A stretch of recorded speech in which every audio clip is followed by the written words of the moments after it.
اجيو معايا نحضروا المسمن بالحليب بطريقه كذلك تغنينا تماما على الدلك. غنشارك معكم واحد الطريقه اللي كنشاركها دائما معكم في الفيديوهات ديالي، كتهنينا من الدلك لمده طويله. وكذلك غنشارك معكم واحد لاستيوس اللي هي زوينه، غادي تخليكم هكا دائما تلقاو المسمن ديالكم في المجمد. ما غاديش نطيبو نهائيا، غنخليوه هكا في المجمد الى حين الطهي، وكنطيبوا الكميه اللي بغينا حنايا. اليوم ان شاء الله الفيديو فيه بزاف ديال الحويجات، نتمنى ان شاء الله تتبعوا من الاول حتى الاخر باش تستافدوا اكثر واكثر. المهم بلا ما نطول عليكم، كيف ما ديما عجبكم الفيديو ديال اليوم ما تنسوش خليو لي اللايكات والتعاليق. خليكم معايا للاخر نتعرفوا على المكونات وطريقه التحضير. بالنسبه للمكونات الخاصه بالعجين، خديت واحد الاناء ضفت له ما يعادل 2 ديال الاكواب من الدقيق الفينو او سميد ناعم. عندي انا هذا الكاس الكبيبر، القياس ديالو كيساوي 2 ديال الاكواب بقياس كاس الشاي او كاس العنبه من وزن 150 غرام. ضفت كذلك راس ملعقه صغيره من خميره الخبز او خميره حبيبات. بالنسبه للخميره ما تكثروهاش لانه بغينا نحصلوا على مسمن ماشي على مسمن مخمر. ملعقه صغيره من العسل، يمكن لكم تعوضوها بالسكر ممكن. بالنسبه لي انا كنفضل نضيف العسل، كيعطي واحد اللون ذهبي مميز للمسمن. ملعقتين كبيرتين من حليب بودره. اللي ما عندوش هذا المكون لا داعي باش يضيفو، يمكن لكم تعوضوه كذلك بالحليب السائل عوض الماء. تعجنوا بالحليب السائل اللي كيكون دافي قليلا. كميه ديال الملح المضافه كتبقى حسب الذوق. من بعد كتجي المرحله ديال اضافه الماء الفاتر اللي كيكون دافي قليلا ماشي بزاف، ما تحاولوش تدفيوه بزاف. اصلا في الحال فاش كيكون بارد ضروري ما ندفيو قليلا، اما فاش كيكون الجو سخون راه كنعجنو غير بالماء ديال الصنبور. هذه المعلومه راه جميع الاخوات كيعرفوها. المهم ضفت بالتدقيق ما يعادل 3 ديال الاكواب بقياس كاس الشاي او كاس العنبه. دائما العبار بنفس الكوب اللي غنعبروا به المكونات جميعها. بالاستعانه بواحد الملعقه خلطت المكونات مع بعض، ثم خديت الميكسور. يمكن لكم تستعنوا بالميكسور ولا بالخلاط الكهربائي. طحنوا هذاك الفينو جيدا. هاد العمليه هذه راه كتغنينا تماما على الدلك. من بعد راه كنضيفوا غير الدقيق الابيض، كنرونوا العجينه او كنجمعوها بالاطراف ديال الاصابع ديالنا وكنخليوها ترتاح. اما لا ضفنا الفينو مع الدقيق ديال الفورس ضروري ما خاصنا ندلكو العجين تقريبا واحد المده ديال 5 ديال الدقائق باش داك الدقيق ديال الفينو كيطلق داك الماده ديال الجلوتين. اما لا طحنتوا الفينو ديالكم راه كتكون العمليه سهله وبسيطه، لا في تحضير العجين ولا كذلك بالنسبه للتشكيل ديال المسمن. غنشارك معكم واحد الطريقه اللي هي غزاله وزوينه كندير بها دائما. يعني في الحاله فاش كنكون هكا زربانه بغيت نحضر المسمن، هذه هي الطريقه اللي غادي نشارك معكم. من بعد ما طحنت الدقيق ديال الفينو مع الماء والمكونات الاخرين جيدا حتى كنحسوا بدوك الحبيبات ديال الفينو انهم طحنوا جيدا، ما بقاوش هكا حبيبات كيبانوا معنا. من بعد كتجي المرحله ديال اضافه الدقيق الابيض او الفورس او فرينه. كنبقاو نضيفوا بشويه بشويه حتى كنحصلوا على القوام المعروف ديال عجينه المسمن او الملوي. العجينه كتكون طريه لينه، ما كتكونش قاصحه وما كتكونش كذلك مرخوفه بزاف. المهم بالاجمال احتاجيت بالنسبه لي انا 4 ديال الاكواب وملعقتين كبار من الدقيق الابيض او الفورس او فرينه. دائما العبار بنفس الكوب اللي غتعبروا به المكونات جميعها. والكميه ديال الدقيق المضافه كتبقى حسب النوعيه ديالو، كاين الدقيق اللي كيشرب وكاين العكس. ومباشره ما غنخليوش العجينه ديالنا ترتاح الارتياح الاولي هكا فاش كتكون مجموعه. لا، قسمتها الكويرات بالاستعانه بزيت نباتيه باش العجينه ما كتلصقليناش في سطح العمل وكذلك في اليدين ديالنا. المهم هذه الكميه ديال العجين اللي شاركت معكم قسمتها لسبعه ديال الكويرات، كيكونوا هكا بحجم اللي هو متوسط. بغيتو مسمن كبير كتنقصوا الكميه، بغيتو مسمنات صغيورين بريستيج غتخرج لكم تبارك الله كميه وفيره.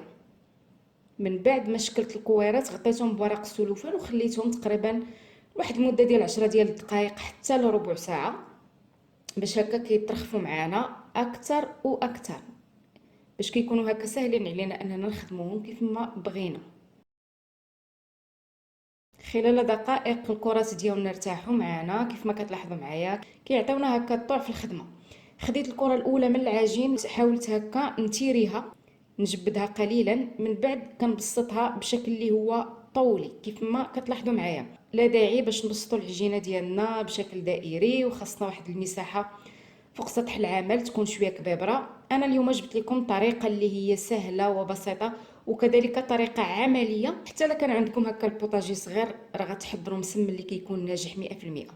المهم من بعد ما بسطت العجينه بشكل بيضاوي، بشكل اللي هو طولي بهذه الطريقه هذه، كنرشو من الفوق بشويه ديال زيت نباتيه. ما غاديش نضيفوا الزبده نهائيا وكيجي مورق واحد التوريقه ولا اروع.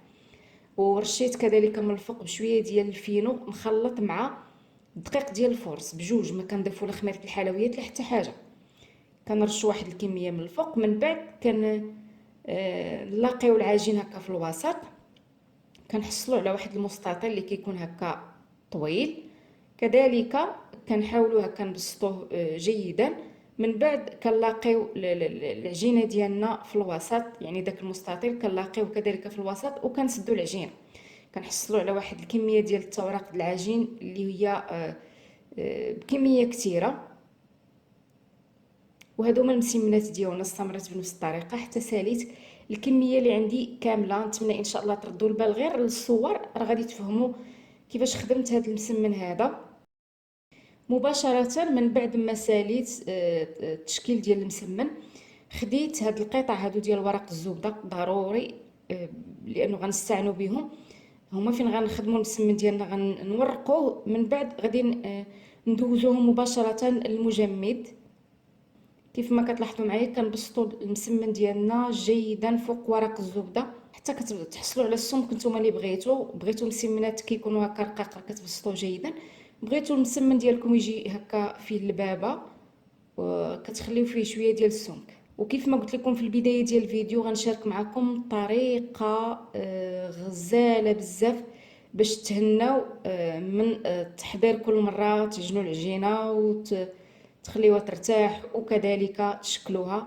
تقدروا تخدموا بهذه الطريقه هذه، تصايبوا واحد الكميه كبيره وتحتفظوا بها في المجمد. تحتفظوا بالمسمن ديالكم وهو عجينه، يعني هو خضر في المجمد. صراحه هذه الطريقه عندي معتمده، دائما كنديرها.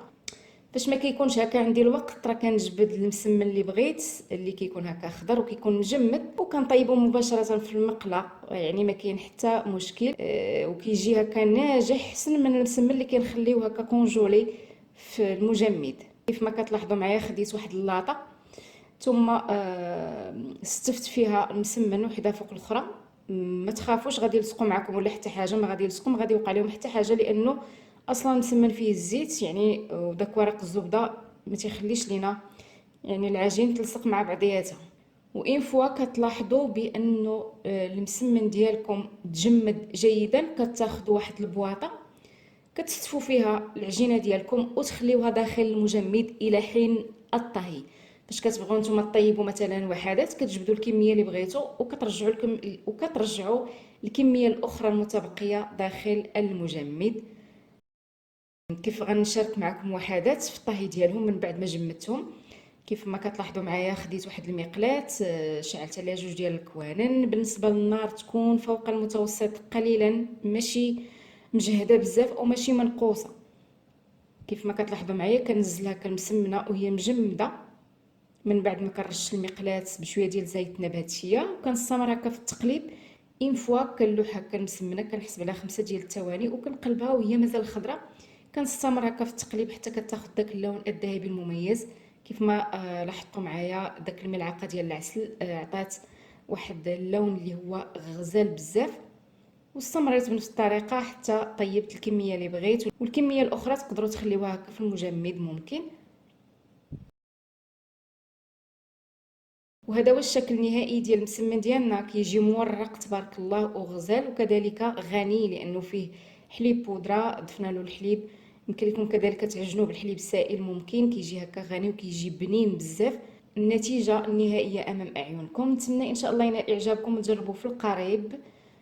تحضروا الكوتي وكذلك تحتفظوا بالعجين ديالو هكا مصايبه مقاده داخل المجمد. فاش كتبغيو هكا طيبوه راه كتلقاو العجينه ديالكم واجده، لا داعي باش تعجنوا العجينه وكذلك تشكلوها والمسائل الاخرى. واللي جرب هذه الطريقه هذه يرد عليا الخبر هكا في التعاليق. وكيف ما ديما ما تنسوش تخليو لي اللايكات ديالكم والتعاليق لتقديم المزيد. ولا كنتو من الناس اللي اول مره كتزوروا القناه فضلا ما تنسوش تضغطوا على زر الاشتراك او زر ابوني باش توصلوا دائما بالفيديوهات ديالنا. لكم مني كل الشكر والتقدير، والى الملتقى باذن الله. نهاركم مبروك.